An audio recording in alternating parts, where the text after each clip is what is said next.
Halo semuanya, salam damai Kristus bagi kita semua. Kali ini saya akan bahas tentang Yonatan Nandar, si penipu terbaik setelah Allah Subhanahu wa taala dan Muhammad.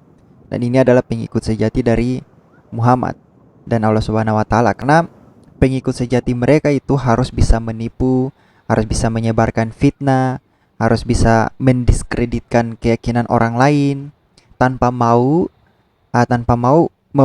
mengajarkan atau membuka ajaran mereka sendiri yang penuh dengan kebohongan itu. Dan itu adalah pengikut dari Allah Subhanahu wa taala dan Muhammad yang benar. Kalau di luar itu ya pengikut abal-abal. Jadi orang yang mengikuti Allah Subhanahu wa taala dengan Muhammad itu mereka memang harus pandai dalam menipu, memfitnah dan mendiskreditkan keyakinan orang lain. Kali ini Pak Gracia Pelo ditantang debat oleh Nandar. Tapi kita simak dulu beberapa menit dari video ini dan judulnya adalah Saifuddin Ibrahim dan sang debaters ucapkan syahadat, Gracia Pelo nantang debat. Oke, mari kita simak. Pendeta yang menguasai kursi itu mungkin terhitung jari, artinya tidak lebih dari 10 orang, karena jari kita itu hanya ada 10. Mungkin 3 orang atau paling banyak 5 orang yang menguasai tulisan seperti ini, sedangkan evangelis sudah mampu. Apakah ketika nanti kita adu tes, Bapak Gracia Pelo sudah menguasai ini? Sudah menguasai Binyan? Nah, belum tentu. Sudah menguasai bahasa Arab, ya, dengan segala macam disiplin ilmu yang berkenaan dengan Al-Quran, belum tentu, belum pernah ada yang mengetes dia. Saya tidak takut sedikit pun. Dan dia anehnya nggak pernah mau diajak debat online.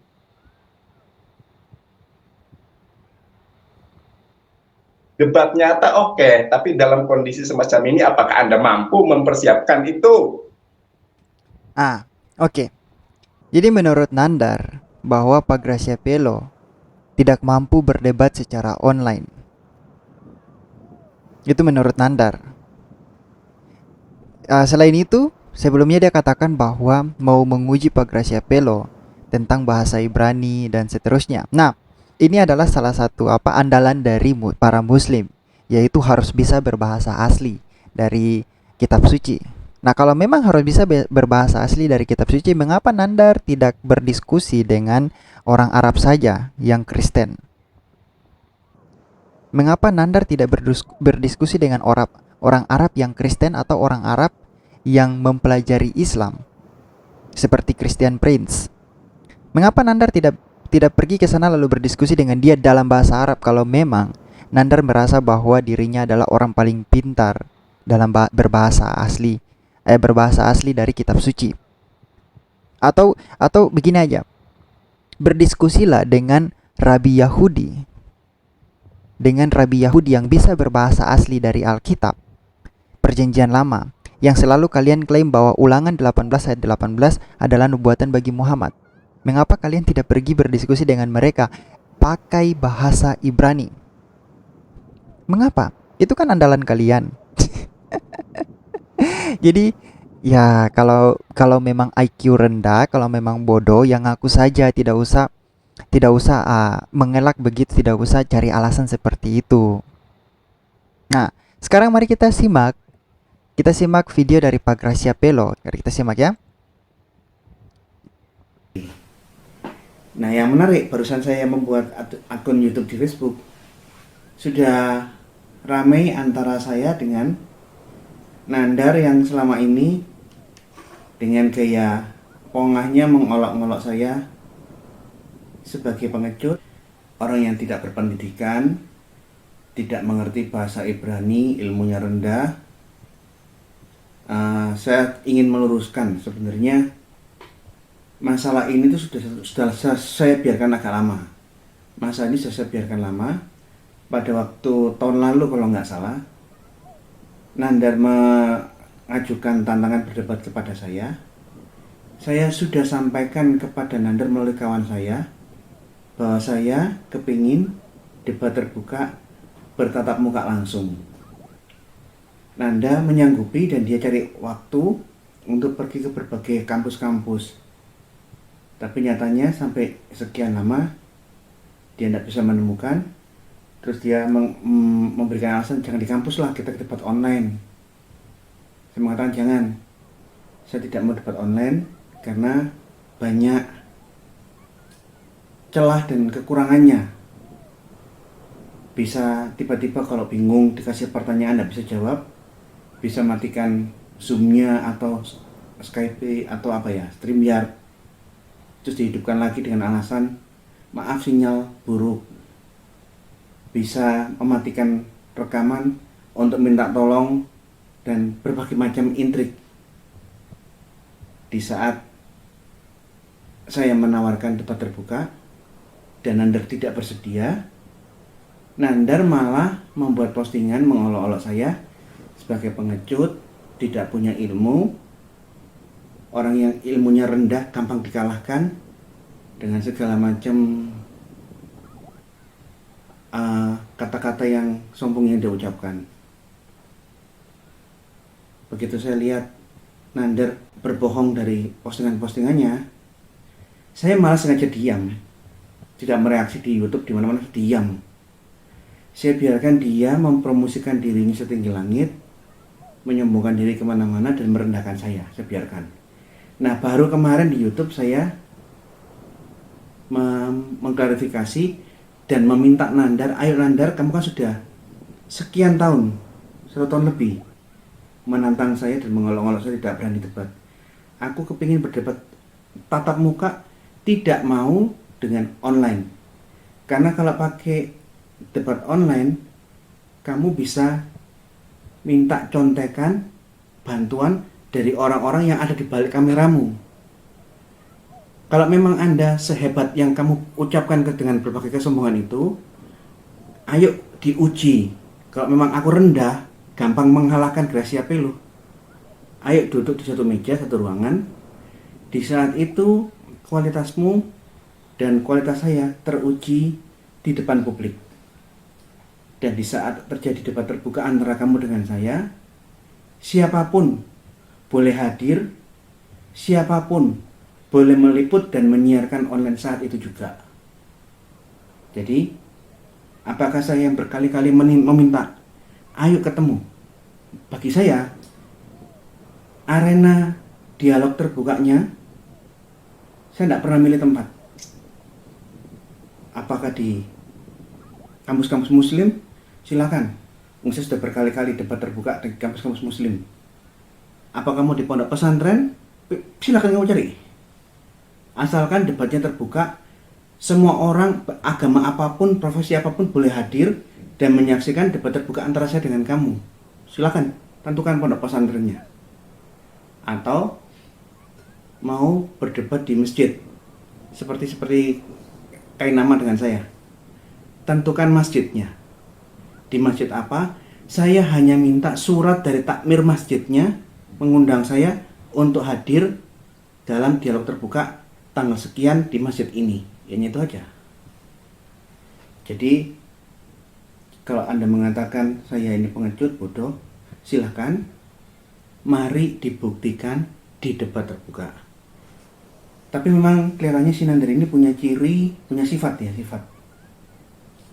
Dia suka berbohong dan narsis untuk mempromosikan dirinya setinggi langit. Pada waktu kapan hari saya live di Facebook, saya habis kejar-kejaran main sama keponakan saya yang masih kecil. Terus saya bikin live, sehingga cara napas saya berusaha tahan, tapi memang agak tersengal-sengal. Malamnya dia bikin postingan, katanya Gracia Pelo gemetaran dengan kamu. What? Padahal di dalam chat di Facebook, di live itu saya sudah jelaskan. Saya tadi kejar-kejaran gemes-gemesin keponakan saya yang tinggal di rumah ini. Akhirnya ya dalam kondisi agak nampaknya belum normal, saya bikin live Facebook. Tapi malam harinya dia bikin postingan di YouTube dengan opini yang dibalik seakan-akan saya ketakutan. Ini loh chat saya dengan Anda bisa lihat.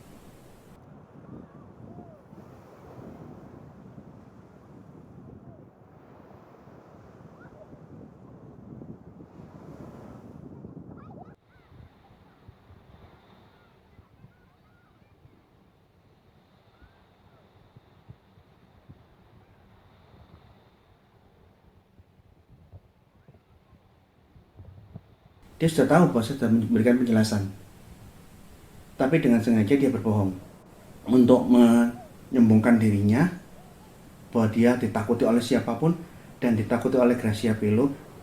Bayangin, Gracia Pelo yang berkali-kali minta Nandar, ayo ketemu di masjid mana, ayo kita debat ketemu di pondok pesantren mana, ayo kita debat di kampus muslim mana, silakan. Saya tidak pernah milih-milih tempat. Begitu undangan datang dari panitia, saya akan datang di masjid kalau itu tempatnya di masjid. Saya akan datang di pondok pesantren kalau itu tempatnya di pondok pesantren. Di mana saja saya tidak milih-milih. Yang seperti ini kamu bilang saya ini penakut ketemu dengan kamu. Nah ini yang sering kali saya lihat memang Nandar punya bibit bawaan, suka berbohong, menyombongkan diri demi kepentingan dirinya sendiri.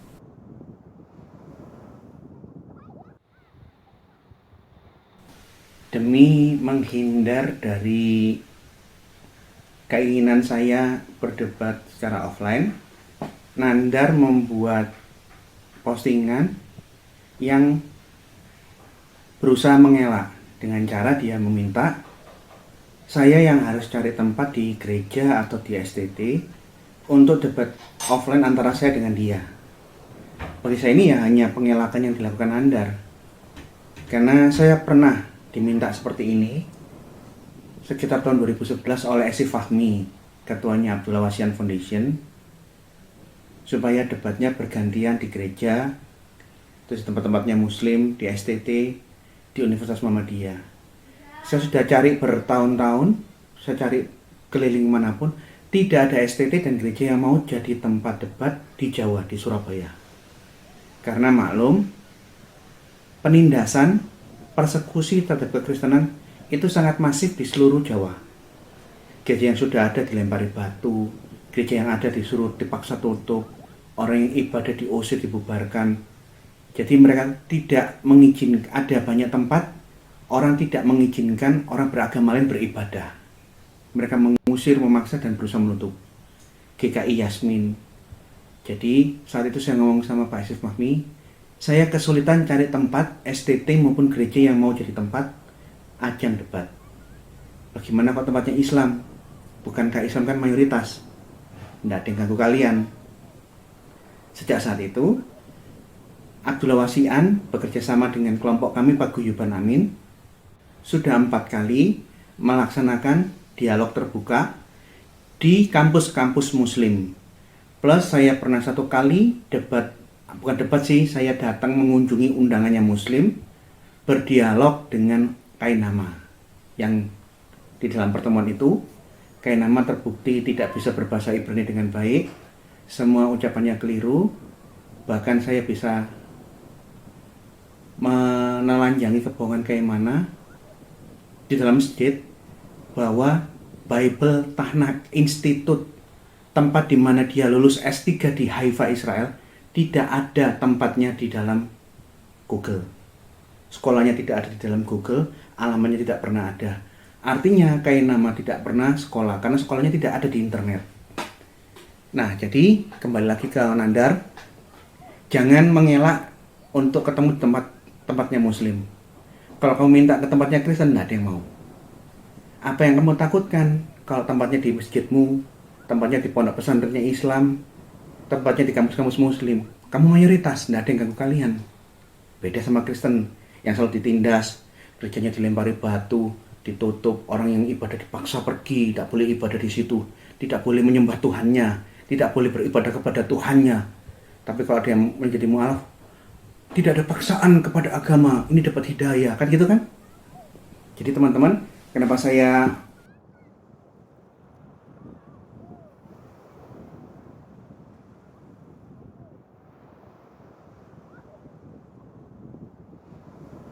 Ya, ikut kembali lagi ke dunia saya. Ini dunia yang saya tekuni bertahun-tahun yang lalu.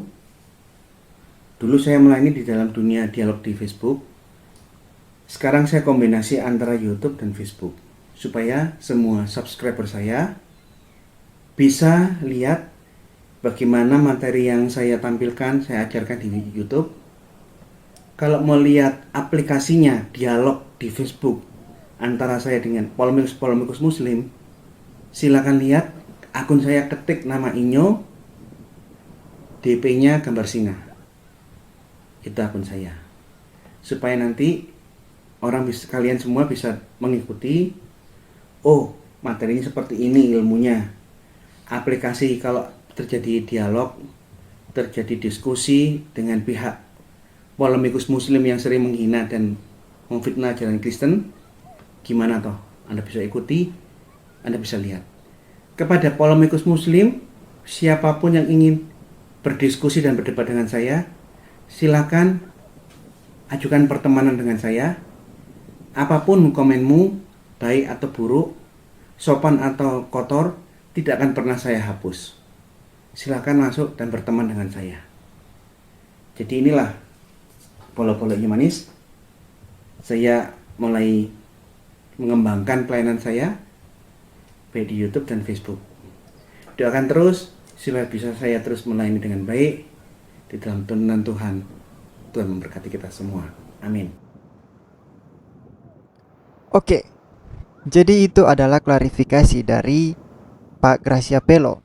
Alasan Pak Gracia Pelo kenapa tidak mau debat secara online adalah karena Pak Gracia Pelo tidak mau nanti ada alasan yang misalnya seperti yang tadi, jaringan tidak bagus lah, atau mungkin kalau misalnya diberikan pertanyaan lalu tidak bisa menjawab, lalu matikan kamera dan sebagainya.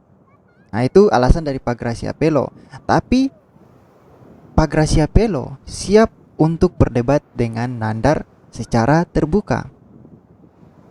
Dan kalau misalnya Nandar mau uji Pak Gracia Pelo persoalan dengan bahasa asli Alkitab, silakan uji secara terbuka. Kenapa Nandar? Apakah Nandar takut? Apakah Nandar takut debat secara terbuka? Karena kalau misalnya kan debat terbuka itu pertanyaan itu dilontarkan lalu Nandar siap untuk menjawab tanpa ada delay atau tanpa ada gangguan dari jaringan. Jadi sekali lagi, Pak Gracia Pelo siap untuk melayani Nandar. Jadi tidak usahlah untuk meninggikan diri setinggi langit seperti kata Pak Gracia Pelo. Karena kalau misalnya Nandar jatuh, kasihan. Itu jatuhnya itu sampai mungkin babak belur. Jadi Nandar, tidak usahlah kamu menjual kebohongan demi kebohongan. Pak Gracia Pelo siap kok untuk melayani kamu berdebat. Cuman ya kembali lagi kita perhatikan bahwa Nandar ini memang tidak punya kualitas sama sekali. Yang dia bisa cuma yaitu harus bisa bahasa Ibrani. Yang berdebat dengan dia harus bisa bahasa Ibrani, harus bisa bahasa Yunani, harus bisa bahasa Arab. Yaitu hanya andalan dia. Dia sama seperti Menahem Ali, sama seperti Kainama dan para mualaf lainnya, yang mana-mana harus bisa berbahasa ini dan itu. Nah, kalau misalnya kalian memiliki syarat supaya orang bisa berdebat dengan kalian, itu adalah harus bisa bahasa asli dari kitab suci seperti Ibrani, Yunani dan Arab. Kenapa kalian tidak berdebat dengan orang yang memiliki bahasa itu? Kalau bisa berbahasa Ibrani, ya kalian berdebat dengan Rabi Yahudi yang bisa berbahasa Ibrani, dan klaim kalian kepada Ulangan 18 ayat 18. Klaim kalian Ulangan 18 ayat 18 itu untuk Muhammad. Kalian pergi ke Rabi Yahudi lalu bilang, Rabi Yahudi jelaskan apakah benar Ulangan 18 ayat 18 itu adalah kepada Muhammad, atau Kidung Agung yang kalian kutip bahwa di situ ada nama Muhammad. Kalian pergi ke Rabi Yahudi karena kan kalian bisa berbahasa Ibrani kan? Silakan. Atau misalnya harus bisa berbahasa Arab. Ada Christian Prince. Kalian mau berdebat dengan dia pakai bahasa Inggris atau bahasa Arab? Kalau memang syaratnya harus bisa berbahasa Arab, ya udah ke Christian Prince aja. Kan gampang.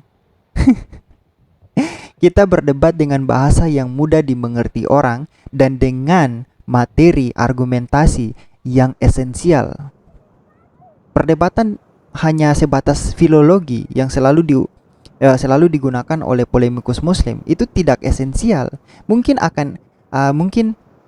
akan bermanfaat hanya bagi beberapa bagian saja, tetapi tidak bermanfaat bagi argumentasi secara keseluruhan. Dan itu sudah dijelaskan oleh Pak Verbum Veritatis dalam videonya yang menanggapi Menahem Ali ketika dia menantang debat Menahem Ali. Tapi ya begitulah, Muslim selalu memiliki banyak alasan supaya mengelak dari perdebatan. Jadi sekali lagi, Pak Graciapello siap untuk melayani Nandar. Dan kalau Nandar mau menguji Pak Graciapello, silakan uji secara terbuka. Dan kita akan simak siapa yang lebih berbobot. Jadi itu yang tadi sudah dikatakan oleh Pak Graciapello, sudah diklarifikasi. Kalau Nandar masih ingin berdebat dengan Pak Graciapello, debat secara terbuka. Dan kan Nandar bilang bahwa dia akan menguji Pak Graciapello soal bahasa. Ya sudah, silakan uji secara terbuka. Oke, itu saja Nandar. Maksudnya itu saja saudara-saudaraku. Nandar juga adalah saudaraku, tapi ya bukan saudara dalam iman, saudara dalam kemanusiaan. Jadi tetap kita mengasihi mereka sebagai orang-orang yang memiliki hak yang sama seperti kita dalam kemanusiaan, tapi kita tidak boleh mengasihi ideologi mereka yang sesat. Oke, kita jumpa di video berikutnya. Tuhan Yesus memberkati.